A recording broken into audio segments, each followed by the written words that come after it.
Berita dari media Israel dan sumber terkait Houthi melaporkan bahwa Israel sedang melakukan serangan di Bandara Internasional Sanaa. Ini mengikuti pengumuman dan peringatan yang dikeluarkan oleh Israel, yang meminta penduduk di dalam dan sekitar bandara untuk segera mengungsi sebelum kemungkinan serangan. Serangan ini merupakan respons terhadap serangan sebelumnya yang dilancarkan Israel dalam 24 jam terakhir terhadap pelabuhan Kedad Yaman, setelah rudal Houthi menyerang Bandara Ben Gurion di Tel Aviv beberapa hari lalu. Untuk memberikan informasi lebih lanjut saat ini, Israel dan Yaman menunjukkan bahwa serangan sedang berlangsung. Israel mengeluarkan peringatan langka, mirip dengan yang pernah terjadi di Lebanon dan Gaza, dengan menyatakan akan menyerang bandara dan meminta orang-orang untuk mengungsi. Pertanyaan besarnya adalah apakah ini akan menjadi pola serupa dengan apa yang terjadi di Lebanon dan Gaza, dan apakah front baru telah sepenuhnya terbuka bagi Israel. Ini juga menimbulkan kekhawatiran bahwa militer Israel mungkin kewalahan, mengingat keterlibatan mereka di Gaza dan sekarang di Yaman. Serangan kemarin terhadap Pelabuhan Huda adalah pembalasan yang dinyatakan oleh Israel, menargetkan pelabuhan utama yang menjadi jalur masuk 70 hingga 80% bantuan kemanusiaan ke Yaman. Saat ini, Bandara Sanaa merupakan pintu gerbang utama bagi Yaman. Jika bandara ini ditutup, Yaman akan terputus dari dunia luar. Dengan menutup pelabuhan dan bandara, Israel seolah berusaha mengepung negara ini tanpa pengepungan langsung. Mengingat sifat strategis serangan tersebut, ada kemungkinan target lain yang dapat diserang di Yaman. Salah satu lokasi yang mungkin menjadi target berikutnya adalah Sada, yang merupakan benteng utama gerakan Houthi dan tempat para pemimpin Houthi berada. Daerah ini telah menjadi pusat pertempuran antara Houthi dan pemerintah Yaman selama beberapa dekade, dan dengan situasi yang semakin memanas, Sada kemungkinan akan menjadi sasaran Israel jika mereka berencana untuk memperluas operasi mereka terhadap Houthi. Tentu saja, perlu diingatkan bahwa situasi ini terjadi di tengah serangan yang dilancarkan oleh AS terhadap Houthi, yang telah melaksanakan kampanye terpadu terhadap pengiriman, terutama di wilayah yang mereka klaim sebagian besar mendukung warga Palestina di Gaza. Apakah akan ada semacam koordinasi antara Israel dan AS? Banyak yang berasumsi bahwa Israel dan AS bekerja sama dalam beberapa cara untuk memungkinkan serangan ini. AS menjelaskan kepada Al Jazeera dan beberapa media lainnya bahwa mereka tidak terlibat langsung dalam serangan tersebut. Namun, Israel menyatakan bahwa serangan itu dilakukan dengan koordinasi dari Amerika Serikat. Tidak mungkin adanya serangan semacam itu tanpa koordinasi, terutama mengingat kedua negara saat ini melancarkan operasi udara di Yaman. Oleh karena itu, seharusnya ada bentuk kerjasama dalam konteks ini. Kampanye AS terhadap Yaman telah berlangsung selama beberapa minggu. Namun, meskipun ada serangan udara yang intensif dan berbagai rudal yang menghantam sejumlah target di Yaman, Houthi tetap meluncurkan roket dan pesawat tak berawak ke Israel. Beberapa hari yang lalu, sebuah rudal berhasil menghantam Bandara Ben Gurion di Tel Aviv, menghindari beberapa lapisan sistem pertahanan Israel. Ini bukanlah kejadian baru. Sebelumnya, Yaman juga berhasil menembus wilayah udara Israel dengan pesawat tak berawak, menyerang sebuah gedung di Tel Aviv pada Juli, yang mengakibatkan korban jiwa. Saat ini, meskipun banyak serangan dan upaya untuk mencegat, Yaman tetap mampu meluncurkan serangan ke Israel. Bahkan hari ini, ada bunyi sirene di Israel. Apakah itu berasal dari Yaman atau bukan? Beberapa hari sebelum serangan di Ben Gurion, sirene juga terdengar di Israel Utara, di mana sirene seringkali menandakan roket yang diluncurkan dari Lebanon atau Suriah, termasuk dari Golan. Ini tentang peluncuran roket menuju Israel Utara dari Yaman. Situasi ini menunjukkan peningkatan ketegangan di kedua belah pihak. Muhammad Al-Bukiti, seorang pejabat senior Houthi, berbicara kepada saluran Al Jazeera Arabik, dan menyatakan bahwa eskalasi akan dihadapi dengan eskalasi, serta akan ada status quo dan persamaan baru. Seberapa siap kelompok Houthi, atau Ansarullah, untuk melanjutkan eskalasi seperti itu? Dan seberapa besar kesiapan Israel untuk memperluas perang ini, mengingat jaraknya yang sekitar 2.000 km dari perbatasan Israel? Ini bukan Lebanon, bukan pula Suriah, Irak, atau Iran. Serangan Israel di Bandara Sanaa tidak akan menjelaskan secara spesifik area mana yang dimaksud, tetapi terlihat asap mengepul di atas gedung-gedung. Media Israel dan media terkait Houthi mengonfirmasi bahwa militer Israel sedang melancarkan serangan udara di bandara tersebut adalah Bandara Internasional Sanaa, di mana sebuah pesawat terlihat jelas. Terkait serangan ini, salah satu kritik langsung dari Israel setelah serangan di Ben Gurion ketika rudal menghantam bandara adalah bahwa ini tidak ada hubungannya dengan Yaman, melainkan semuanya berkaitan dengan Iran sebagai target sebenarnya. Apa yang Anda pikirkan mengenai taktik Israel? Mengingat bahwa Presiden AS Donald Trump pada dasarnya telah mengabaikan potensi serangan Iran oleh Israel di masa depan? Ini adalah langkah yang sangat menarik dari Israel. Ini adalah tindakan yang merusak, karena bandara sana bukanlah bandara biasa.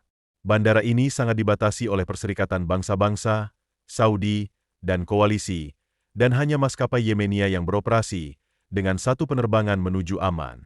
Sebagian besar orang yang menggunakan bandara ini mencari bantuan kesehatan dan kemanusiaan. Tidak benar bahwa bandara ini digunakan untuk menerima pasokan dari Iran. Jika tidak, Saudi tidak akan mengizinkannya. Telah ada kesepakatan untuk melonggarkan pembatasan di bandara sebagai imbalan atas pelonggaran di lokasi lain. Oleh karena itu, menyerang bandara ini bukanlah target strategis yang signifikan, kecuali mungkin sebagai balasan, di mana serangan terhadap bandara kami berarti bandara Anda juga akan diserang. Tindakan ini akan menghambat operasi Perserikatan Bangsa-Bangsa di salah satu negara termiskin dan menjadikan 40 juta orang lainnya sebagai musuh. Ini tidak layak. AS tentu tahu persis apa yang terjadi. Mereka seharusnya menerima laporan dari Israel sebelum mengambil tindakan di kawasan tersebut. Tidak ada serangan yang dilakukan Israel baik di Suriah, Lebanon, Yaman, dan lain-lain tanpa laporan sebelumnya. Khususnya di bawah pemerintahan Trump, mendapatkan izin dari AS menjadi sangat penting, mengingat kehadiran pasukan AS di kawasan tersebut. Amerika telah melakukan 800 serangan mendadak di Yaman sejak awal tahun ini dan mereka sadar bahwa mereka telah mengambil alih semua aset penting yang dimiliki Houthi. Kampanye pengeboman ini menjadi sangat berulang.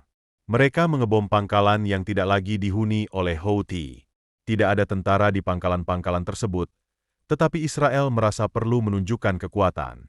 Disinilah masalah sebenarnya terletak. Mereka terus percaya bahwa dengan kekerasan, mereka bisa mengubah pandangan orang. Namun, itu tidak akan terjadi. Jauh lebih mudah untuk melihat masalah ini dari perspektif kemanusiaan. Mereka mendukung Palestina dan mematuhi seruan Mahkamah Internasional setahun lalu agar setiap negara berupaya mencegah Israel melakukan genosida. Mereka percaya bahwa dengan mengirimkan kapal-kapal yang membawa senjata, mereka dapat membatasi kemungkinan Israel melakukan genosida. Oleh karena itu, diplomasi harus diutamakan. Yakin bahwa serangan dan penggunaan kekuatan militer akan berhasil terhadap Houthi. Orang Israel sangat menghargai keamanan mereka, sehingga mereka menjadi sangat rentan terhadap ancaman. Meskipun rudal kecil yang diluncurkan berhasil menembus sistem keamanan Israel, rudal tersebut tidak memiliki hulu ledak yang dapat menimbulkan kerusakan signifikan. Ini mengingatkan kita pada roket yang diluncurkan oleh Palestina dari Gaza atau Hizbullah dari Lebanon. Ali Hashim sebelumnya membahas bahwa pelabuhan kemanusiaan, khususnya, merupakan rute utama bagi bantuan kemanusiaan. Berbicara tentang sebuah negara yang sedang berupaya membangun kembali setelah bertahun-tahun berperang. Kini, rakyat Yaman kembali menjadi sasaran serangan militer, baik dari AS maupun kekuatan lain, termasuk Israel. Negara ini sudah mengalami perang saudara, dan tidak ada pemerintahan yang bersatu. Masalah pembangunan kembali Yaman tidak ada dalam agenda saat ini, karena situasinya masih jauh dari stabil. Yaman telah mengalami serangan dari AS, serangan Israel, dan sebelumnya juga serangan harian dari pihak lain. Ini adalah negara yang berada dalam kondisi terburuk, seperti yang dikatakan Dr. Salah, dan merupakan salah satu negara termiskin di dunia.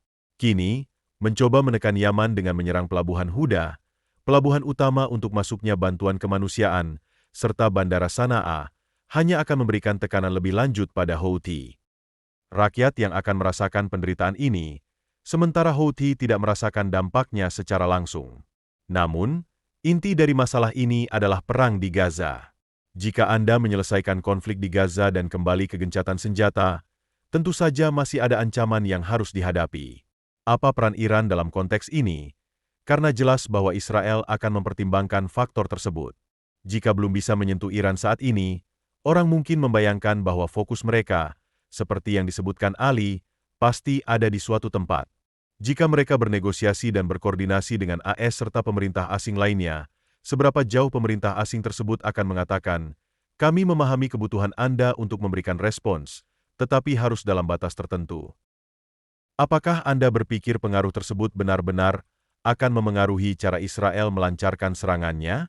Israel berada di posisi untuk menunjukkan kekuatan, memulihkan kekuatan pencegahan mereka di kawasan ini, karena keamanan mereka telah ditembus oleh Iran. Mereka ingin negara-negara Arab memahami bahwa tidak ada yang boleh mencoba mengancam Israel. Oleh karena itu, mereka akan melakukan serangan secara simbolis, bukan strategis. Mereka tahu bahwa mereka tidak akan mengubah kapasitas Yaman secara signifikan, dan rasa sangat tidak mungkin bahwa Yaman telah mengembangkan teknologi untuk rudal tersebut. Pasti itu berasal dari Iran atau tempat lain, tetapi kemungkinan besar dari Iran. Meskipun demikian, serangan ini tidak menyebabkan kerusakan besar. Yang terjadi hanyalah sedikit pukulan terhadap harga diri mereka, dan ini adalah sesuatu yang tidak akan mereka terima. Ini juga terkait dengan politik internal. Ada dorongan untuk menggunakan Aden, bukan Hodeidah, sebagai pelabuhan untuk menerima bantuan kemanusiaan, dengan tujuan merampas pendapatan Houthi dari penggunaan bandara tersebut. Mungkin ini telah dikoordinasikan lebih luas daripada sekedar Israel dan AS. Mungkin ada mitra lain di kawasan ini yang melihat bahwa pelabuhan Hodeidah, yang awalnya dibuka sebagai bagian dari kesepakatan damai, belum berfungsi sesuai harapan. Jadi, mungkin sekarang harus mengalihkan semua bantuan ke Aden dan memperkuat pemerintahan yang diakui oleh Perserikatan Bangsa-Bangsa. Dengan banyaknya garis depan yang menjadi medan tempur bagi Israel dari Lebanon, Suriah, hingga Gaza, jelas bahwa situasi di Gaza masih berlangsung. Rencana pemerintah Israel untuk memperluas operasinya di Gaza, yang merupakan front line. Jika mereka terus melancarkan serangan berkepanjangan di Gaza, hal itu akan berdampak pada kemampuan militer mereka di bagian lain kawasan ini.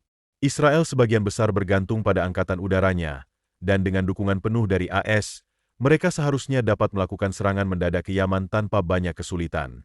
Mereka tidak akan mendapatkan balasan yang setara dari Yaman atas serangan tersebut. Bagi mereka, itu tidak terlalu penting, karena mereka memiliki kemampuan dan dukungan yang kuat dari AS di tempat lain. AS perlu melalui Kongres untuk mendapatkan persetujuan pasokan ulang senjata yang telah dijual ke negara lain, tetapi untuk Israel, itu dilakukan secara otomatis melalui perintah eksekutif.